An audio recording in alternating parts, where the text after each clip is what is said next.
Shalom, saudaraku yang terkasih di dalam Kristus. Minggu lalu kita memperingati Paskah. Rasanya kalau hari ini saya mengucapkan selamat Paskah itu juga masih belum terlambat. Selamat Paskah buat Anda yang di rumah. Biarlah suasana Paskah itu Anda boleh rasakan di tengah-tengah ibadah rumah Anda. Karena ketika Anda beribadah di rumah, sebetulnya Yesus tetap hadir di sana.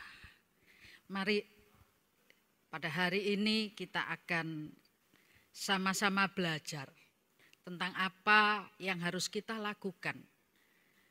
Bukan saja kita memperingati dan merayakan hari Paskah, tapi biarlah betul-betul Paskah itu kita hayati dan kita jadikan bagian di dalam hidup kita. Supaya makna Paskah itu bukan cuma kenangan, bukan cuma diingat, bukan. Tapi merupakan kenyataan hidup yang kita alami di dalam hidup ini. Sepanjang sejarah, ada sekali peristiwa perayaan Paskah terbesar yang dicatat di dalam Alkitab. Kira-kira menurut Anda zamannya siapa itu? Ayo, ada yang tahu? Yang di rumah nanti dapat hadiah dikirim lewat Gojek. Ya. Tidak benar masih.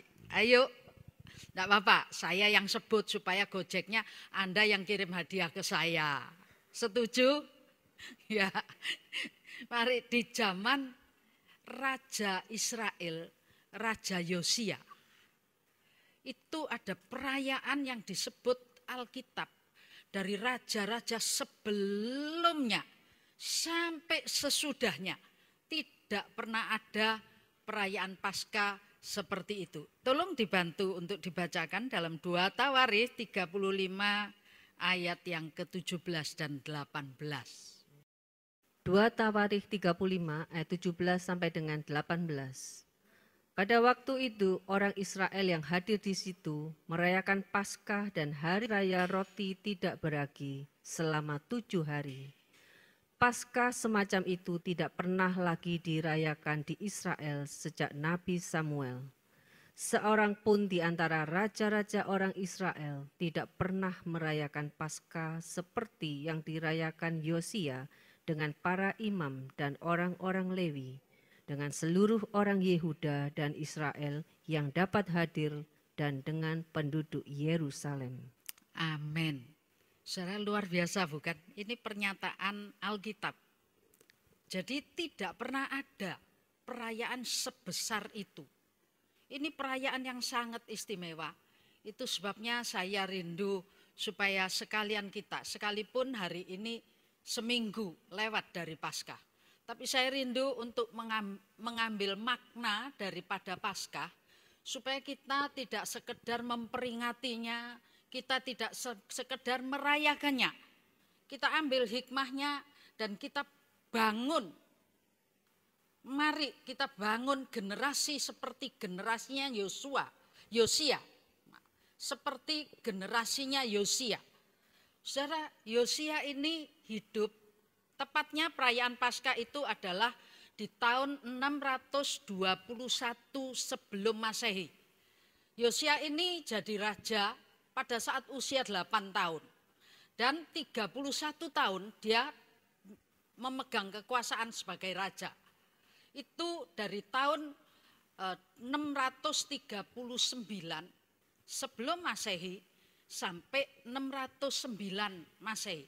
Dan di pertengahan pemerintahannya, yaitu tahun ke-18, Paskah ini besar-besaran ini diadakan. Luar biasa.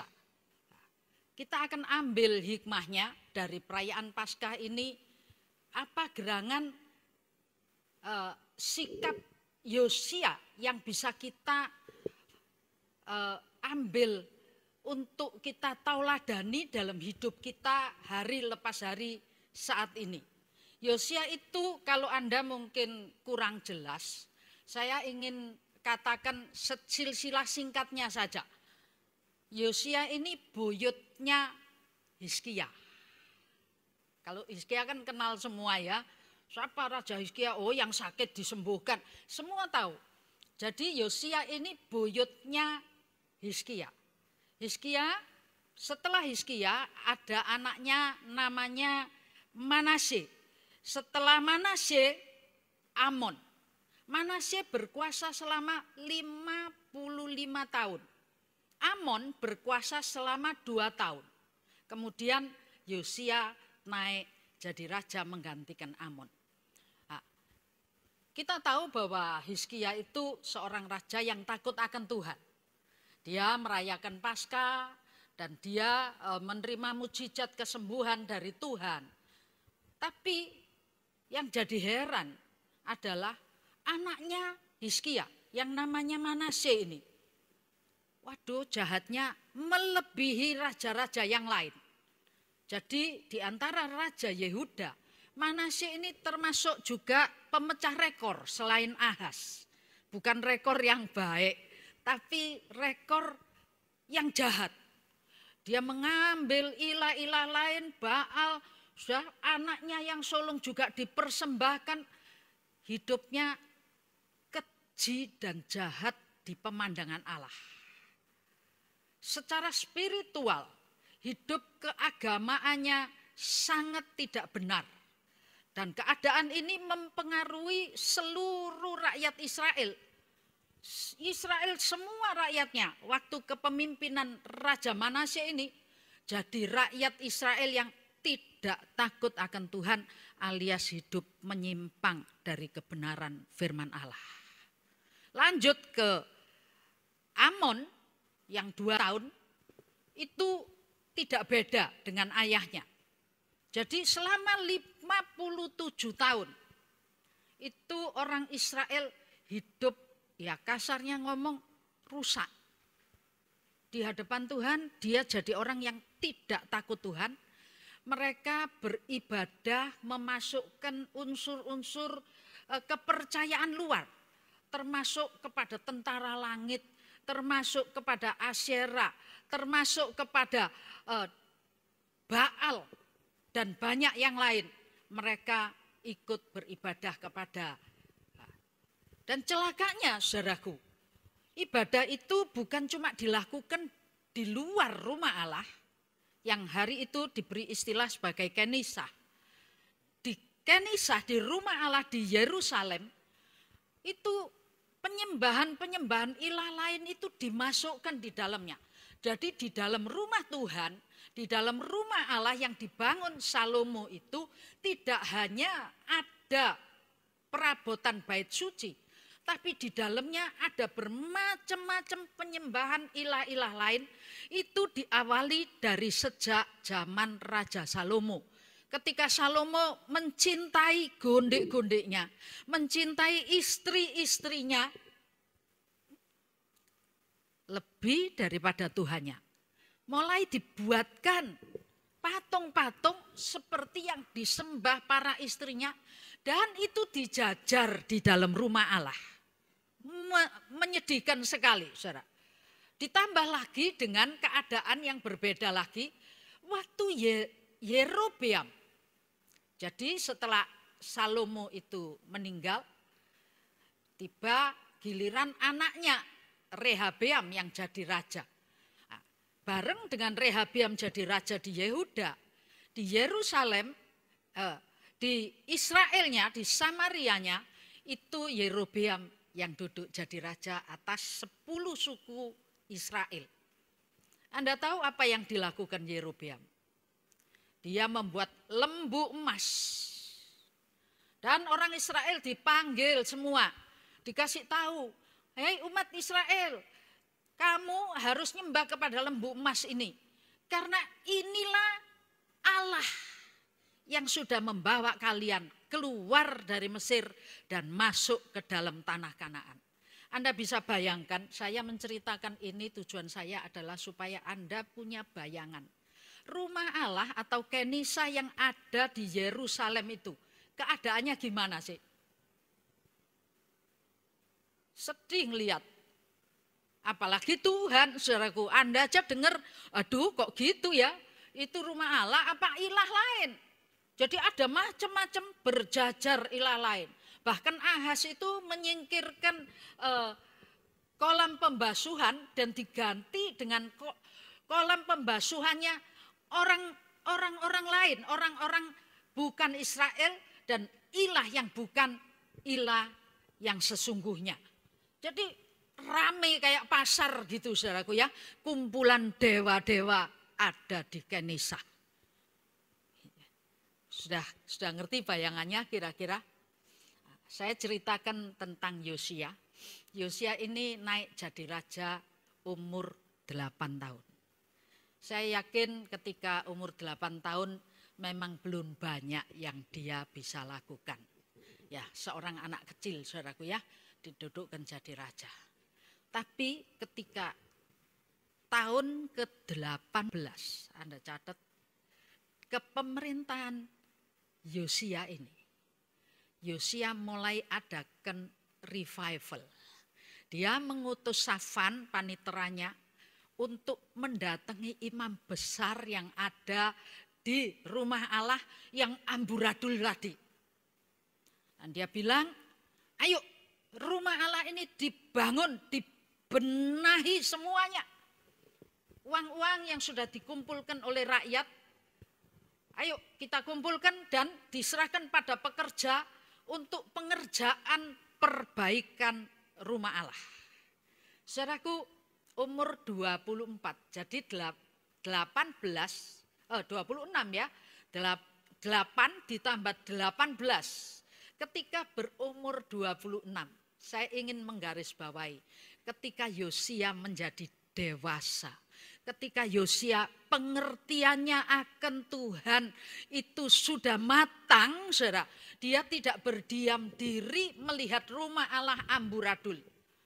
Dia menyuruh paniteranya dan mendatangi ini imam besar untuk mengadakan perbaikan rumah Allah. Saudaraku, kemudian saya cerita aja dulu, nanti kita ambil poinnya. Ada 5 poin penting yang harus kita ingat, kita tauladani supaya kita ini boleh membangun generasi seperti generasi Yosia. Jadi imam besar itu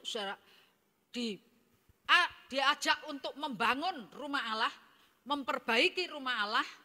Kemudian ketika mereka mengawali memperbaiki rumah Allah, ini sebelum Paskah diadakan, saudaraku ya, persiapannya luar biasa. Ketika mereka memperbaiki rumah Allah itu, lalu Imam Hilkia, imam besar Hilkia ini mengatakan kepada Safan, panitera Yosia, aku telah menemukan sebuah kitab. Ini sampaikan kepada rajamu. Benar saudaraku, sama Safan, kitab ini dibawa kepada Raja Yosia dan dibacakan kepada Raja Yosia. Ketika Raja Yosia mendengar apa yang dibaca oleh Safan ini tentang Taurat, tentang kitab, ya, kemungkinan besar dalam ensiklopedia diceritakan kitab ulangan, gitu ya, Taurat, kitab ulangan.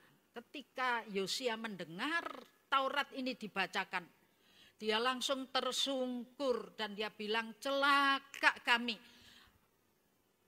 leluhur kami, bapak-bapak kami, orang tua kami sudah berbuat dosa dan laknat kepada Tuhan. Biar kita ini minta ampun. Lalu Yosia ini tersungkur, berlutut dan minta pengampunan Tuhan.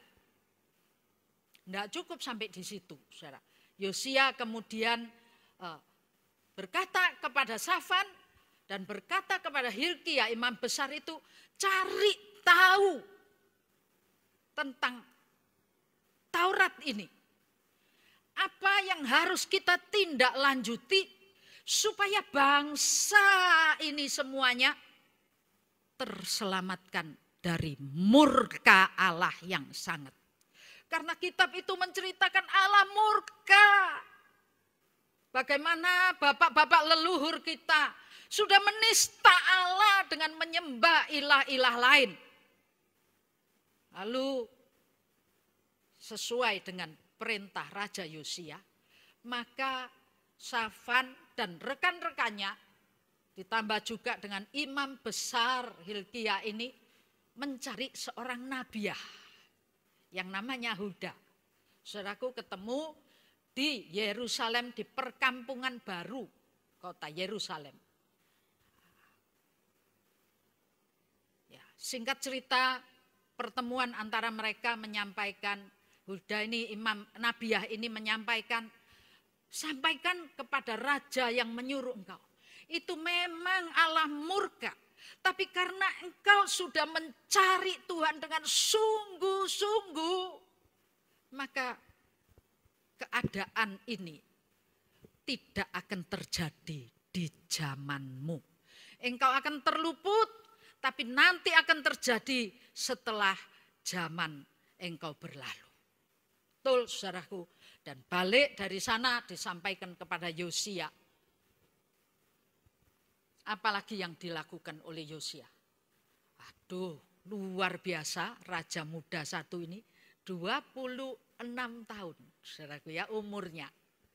Kira-kira ketika Anda umur 26 tahun, apa yang Anda lakukan? Oh, aku sih cilik, jangan disuruh begini. Saya lulus kira-kira umur 27-28 tahun dari lulus di S1. Kemudian setelah lulus 1 tahun, mama saya enggak ada. Dan saya harus menjadi gembala. Saya juga ngomong gini, aku sik cilik, ojo disuruh gitu. Jadi kernet aja, jangan jadi sopir. Sopir tanggung jawabnya besar. Mungkin bukan cuma saya itu. Ada banyak Anda-Anda yang ketika usia segitu masih merasa jadi anak-anak. Tapi ini Yosia punya kebijaksanaan yang sungguh luar biasa. Saudara, ketika pembangunan rumah Allah, perbaikan rumah Allah itu dilaksanakan, tidak tanggung-tanggung. Yosia ini apa yang dilakukan? Semua perabotan, peralatan, patung-patung dari Nabi Baal, Asyera, Asitoret, apa saja yang ada di dalam rumah Allah, sama dia dibawa keluar, dihancurkan, ya. Setelah dihancurkan, kemudian dibakar, termasuk juga tadi saya sengaja menyebut Yerobeam sudah membangun patung lembu emas. Ya, bukan hanya patung yang dibuat oleh Yerobeam, tapi Salomo itu juga buat banyak patung di perbukitan. Saudara, bukan cuma dalam rumah Allah yang dirantasi sama ini raja muda satu ini. Tapi termasuk di perbukitan semua dibersihkan dari tugu-tugu berhala. Dari tempat-tempat penyembahan berhala. Itu semua dibersihkan oleh Raja Yosia ini. Dan semua dikumpulkan untuk dihancurkan, dibakar, dan abunya dibawa ke Sungai Kidron. Saya cerita ini ada maknanya, saudaraku, nanti jangan dipikir, wah yang gitu gak usah dicerita, ayo laopo gitu ya. Enggak, dibawa ke Sungai Kidron dan abunya ini ditaburkan di Sungai Kidron yang airnya sedang mengalir. Luar biasa.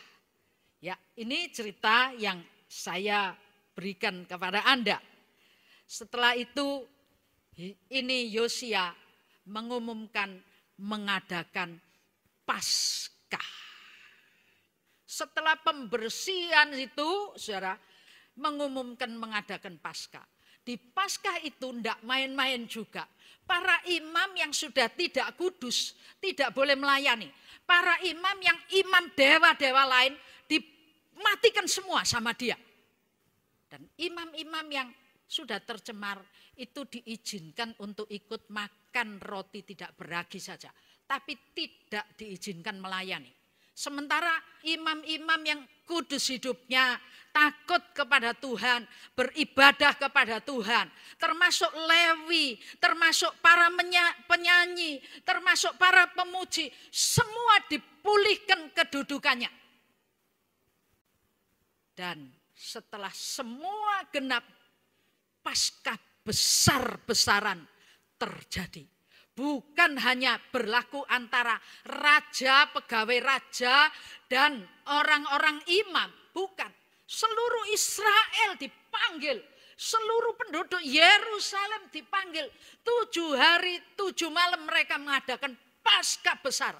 Sesuai dengan yang diperintahkan Tuhan kepada Musa. Jadi dari sini kita tahu ini cerita singkatnya. Kalau Anda mau baca itu ada nanti baca sendiri. Kan sudah di rumah tinggal malamnya saja baca kan. 2 Raja-Raja pasal 22 dan 23. Kemudian ditawarinya 2 Tawari pasal 34 dan 35. 4 pasal. Bisa habis enggak saudara ke malam ini baca? Kalau mau pasti bisa. Amin. Firman Tuhan itu penting untuk Anda teliti, Anda cermati. Supaya enggak, ayo Paskah. Apa sih Paskah itu? Dapat endok. Gitu. Dapat ayat. Bukan itu. Ini loh Paskah ini. Sikap Paskah Yosia yang kita ambil dan kita tarik menjadi sikap Paskah kita. Amin. Karena di dalam kitab Roma pasal yang ke-6 ayat yang ke-5 tolong dibaca, itu berbicara tentang kalau kita ini tidak boleh cuma kematian kebangkitan tahu memperingati, bukan. Kita terlibat, kita menjadi satu. Ayo ayatnya dibaca aja. Roma 6 ayat yang ke-5. Sebab jika kita telah menjadi satu dengan apa yang sama dengan kematiannya, kita juga akan menjadi satu dengan apa yang sama dengan kebangkitannya. Amin. Jadi menjadi satu, podo, sama, bersekutu, terlibat. Kalau Paskah saya tanya, Anda apa keterlibatan Anda? Oh, saya jadi panitia perayaan Paskah, Bu. Bukan itu, saudara ya. Jadi yang dimaksud, jadilah seperti Yosia. Kita bangun generasi yang sekarang ini. Tidak kebetulan, saudaraku. Di rumah kan semua tidak butuh panitia. Anda diliburkan kepanitiaannya. Itu sebabnya bukan jadi panitia. Sebaiknya Anda jadi terlibat. Nah, saya ajak Anda untuk tahu. Ini generasi yang begitu excellent, generasi muda, generasi penerus di tengah suasana yang hancur lebur ibadahnya. Pertama, Yosia menjadi seorang yang punya itikat untuk mencari Tuhan. Mencarinya tidak setengah-setengah, tidak tanggung-tanggung. Karena mencarinya dengan sungguh-sungguh. Dia bukan cuma menyuruh Safan untuk ke rumah Allah dan mengatakan untuk membangun dan lain sebagainya. Tapi dia terlibat, bahkan semua peralatan dia teliti mana yang untuk Tuhan, mana yang bukan. Artinya dia serius. Saudaraku, dalam Amos 5 ayat yang ke-6 dan ayat yang ke-14. Di situ mengatakan, mari cari Tuhan, maka kamu akan hidup. Ya, supaya apa? Supaya Tuhan itu tidak memasuki kamu, supaya Tuhan tidak memasuki generasimu, supaya Tuhan tidak memasuki keturunanmu seperti masuk ke keturunan Yusuf. Jadi seperti api yang memakan habis dan tidak bisa dipadamkan. di Betel. Menakutkan bukan? Jangan-jangan COVID hari ini adalah api yang memakan habis. Berapa orang jadi korban, saudaraku. Itu sebabnya sikap seperti Yosia ini dibutuhkan. Karena ayat yang ke-14 dari Amos itu menceritakan kalau cari Tuhan, ya, maka engkau akan hidup. Karena Allah semesta alam akan menyertai kamu sekalian. Carilah Allah, carilah yang baik, jangan yang jahat. Maka kamu akan hidup dan penyertaan Tuhan akan ada atasmu. Saudara, hari ini sak dunia ketakutan. Saya punya teman gayanya kayak pahlawan, paling kendel, paling berani, saudaraku. Ketika di WA group ada yang kirim, oh hati-hati COVID ini sekarang merambah, jumlahnya bertambah dan lain sebagainya. Waduh, anak ini marah-marah, saudaraku ya. Oh, kamu tidak baik, jangan nyebarkan, jangan ngomong COVID. Ya, sebetulnya memang iya. Kalau tidak ada medsos yang membesar-besarkan, tidak jadi besar. Zamannya SARS, zamannya demam berdarah, tidak seperti sekarang, saudaraku. Tapi sebetulnya saya ingin cerita bahwa anak teman saya ini itu bukan karena tidak ingin dengar, karena dia takut. Jadi ada orang yang ketakutannya kelihatan, ada yang disimpan di dalam hati, ada yang dirasakno dhewe dan jadi stres. Cari Tuhan seperti Yosia mencari Tuhan. Yesaya 55 mengatakan, selama ia berkenan untuk ditemui, berserulah kepada dia. Mumpung zaman kemurahan. Ojo leko-leko, saudaraku ya, enak-enak.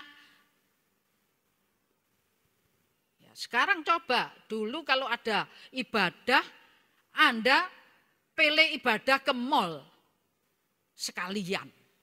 Sekarang coba ke mall. Mallnya buka kok. Ayo, mau lari ke mall? Tidak bisa kan? Cari Tuhan. Bukan cari yang lain. Itu prioritas pertama. Apa yang tidak bisa didapat Yosia? Seorang raja. Bisa melakukan segala. Seneng-seneng panggil penari. Wah, mabuk-mabuk bisa. Tapi apa yang dikerjakan Yosia adalah sebuah terobosan. Luar biasa. Di tengah suasana penyembahan berhala dari rakyat Israel, dia berani ambil sikap untuk mencari Tuhan, membenahi rumah Allah. Dan Yeremia 29:13 katakan, cari aku, maka engkau akan menemukan aku. Itu janji Tuhan.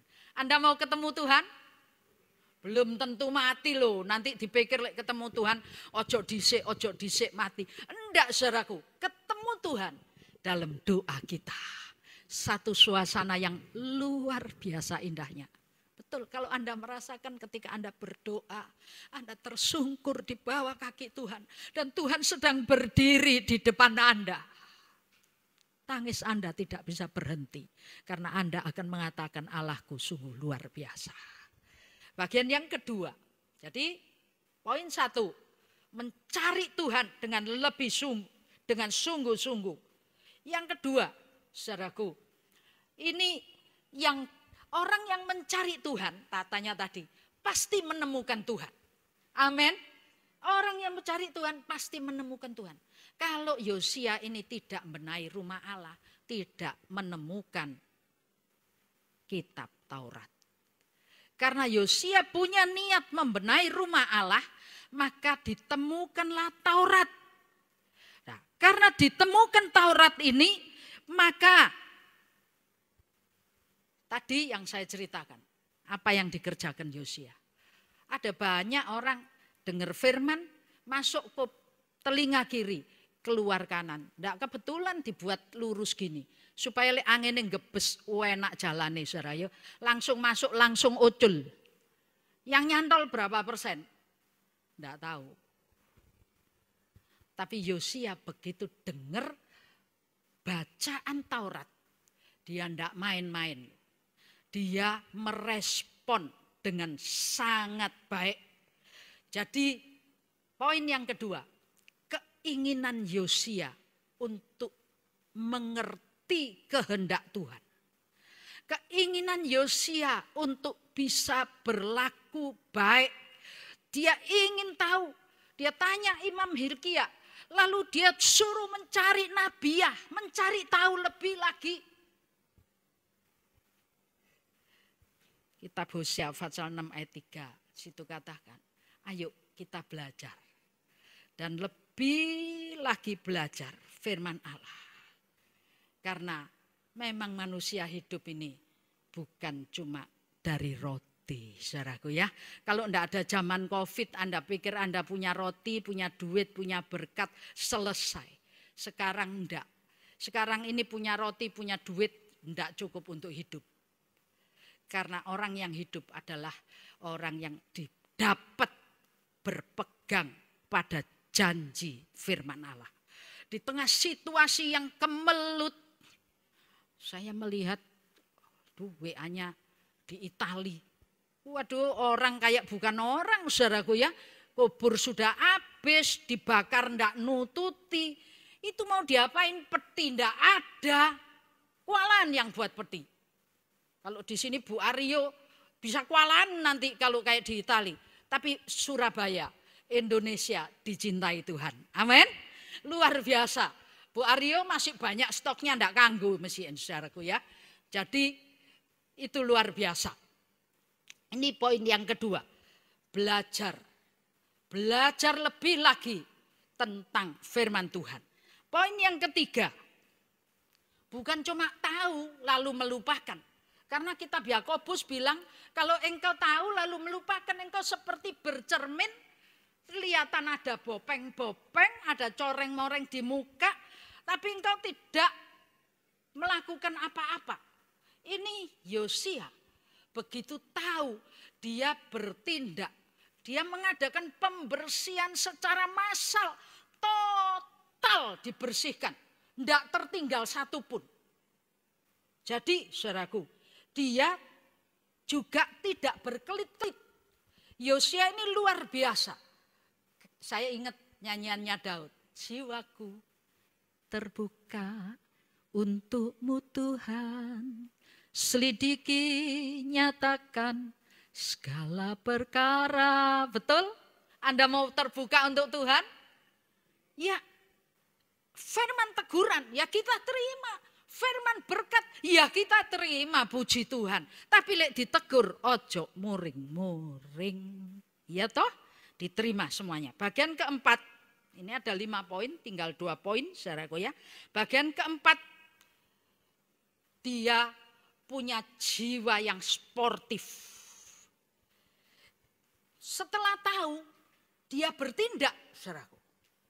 Tindakannya Yosia ini tidak setengah-setengah.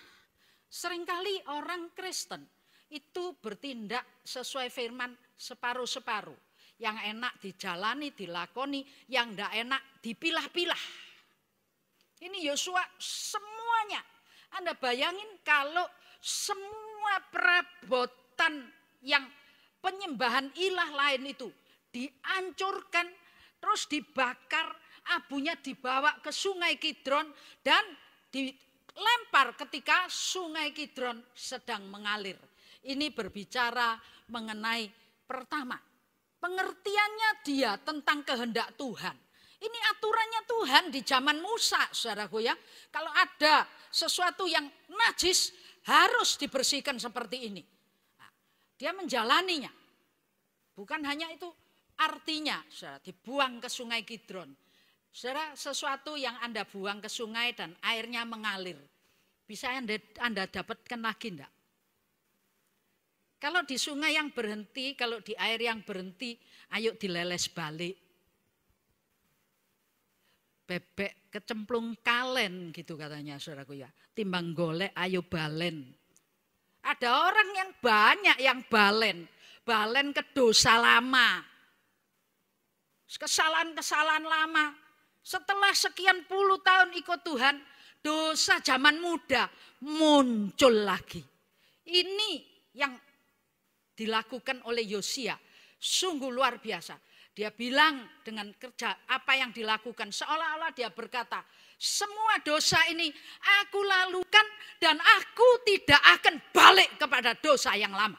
Kalau Petrus, karena perahunya itu belum dibakar, saudaraku. Ketika dia kecewa ikut Tuhan, Tuhannya mati, pasca. Provokator. Semua diajak, ayo balik jadi penjala ikan. Mengapa? Karena masih punya perahu.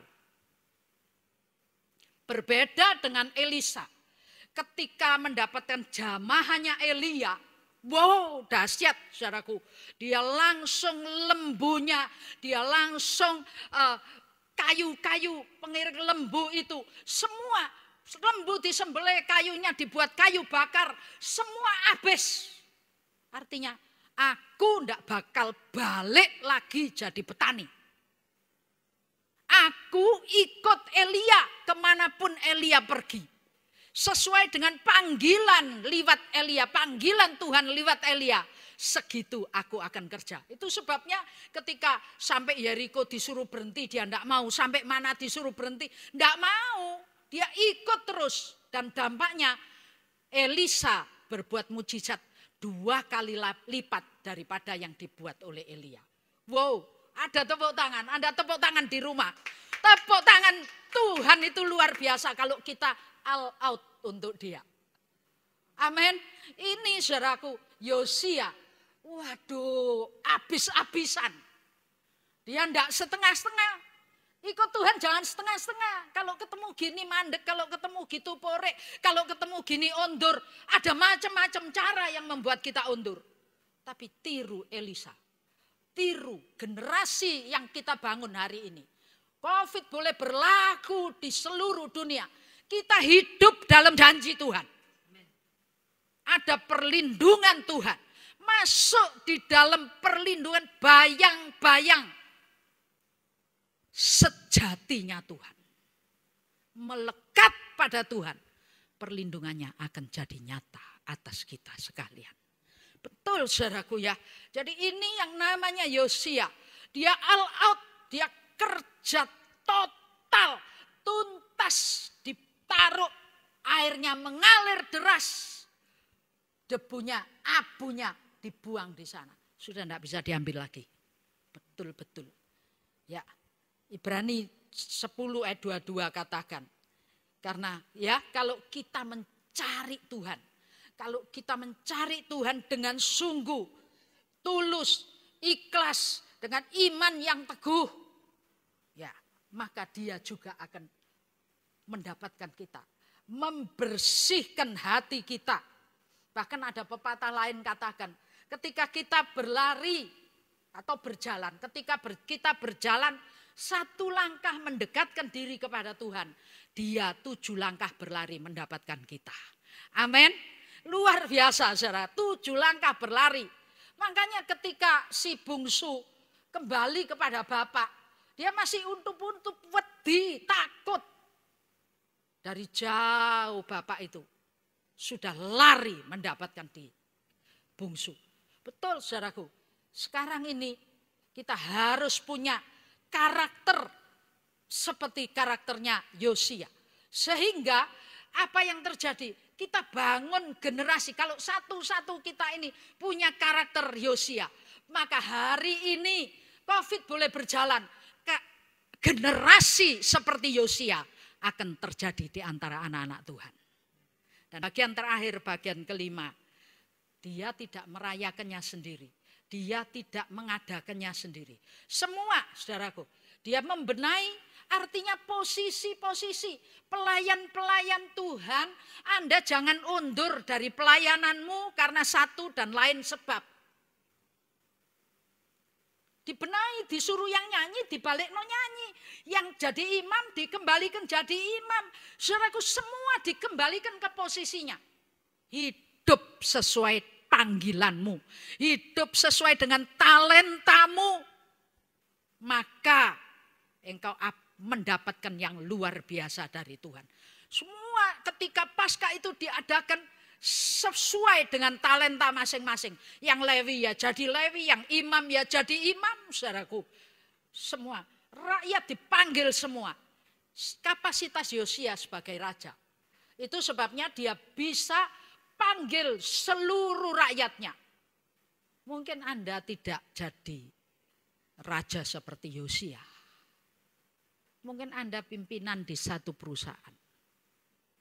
Kapasitas Anda adalah membawa perusahaan itu, seluruh orangnya menjadi takut akan Tuhan. Merayakan Paskah bersama. Kalau mungkin Anda pimpinan dalam keluarga, membawa seluruh keluarga itu, jangan dibiarkan tercerai-berai amburadul. Aku main nang gereja, aku main ndak, aku main perpuluhan, aku main ndak. Bukan, saudaraku. Tapi Anda sebagai kepala di keluarga itu, bagaimana sikap Anda bisa mempunyai sikap seperti Yosia yang mengajarkan, mengajak, melibatkan Paskah ini. Bukan cuma kepada pegawainya, tapi sesuai kapasitasnya. Sebagai apa dia manfaatkan. Kapasitasmu sebagai apa hari ini? Berjalanlah sesuai dengan kapasitas yang ada. Karena dengan demikian sebetulnya Yosia sedang menuntaskan amanat agung Allah. Pergi ke ujung bumi.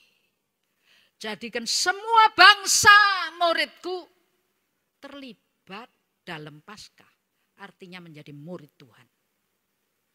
Dan baptiskan mereka dalam nama Bapa, Putra, dan Roh Kudus.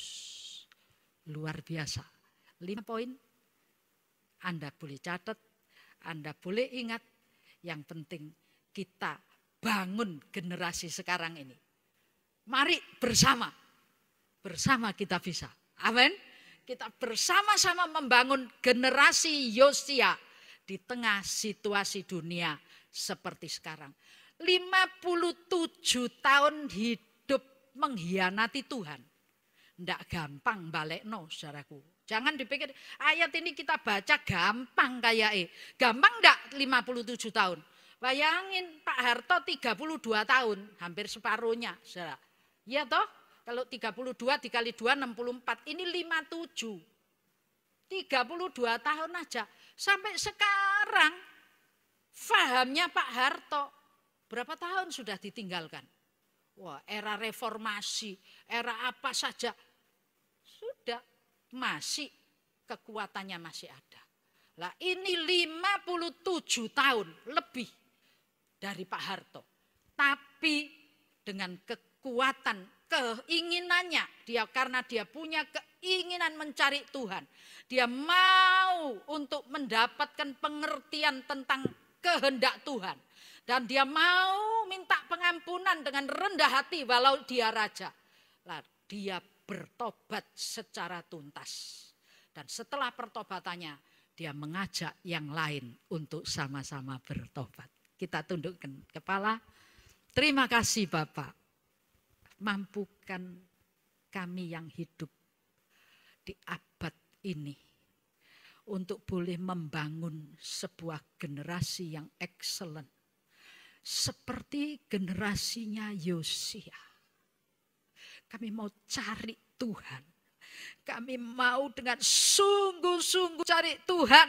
Kami mau mengerti tentang kehendak Tuhan dan belajar mentaatinya. Kami mau terbuka hati untuk mohon pengampunan supaya Tuhan melayakkan kami.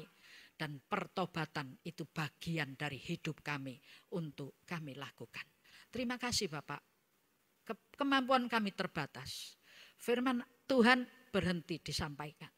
Tapi hamba-Mu yakin ada Roh Kudus yang bekerja di hati para pendengar yang ada di rumah saat ini. tanamkan benih firman ini Tuhan. Supaya sekalian kami yang mendengar firman, kami boleh menjadi Yosia akhir zaman.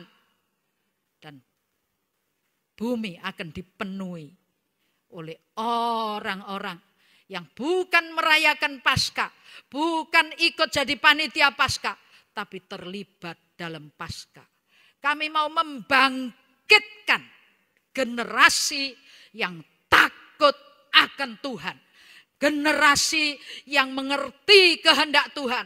Generasi yang bertobat dan memuliakan nama Tuhan.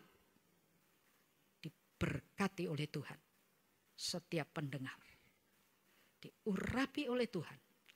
Dimampukan untuk menjadi pelaku firman. Dalam nama Tuhan Yesus Kristus kami berdoa. Amin. Shalom.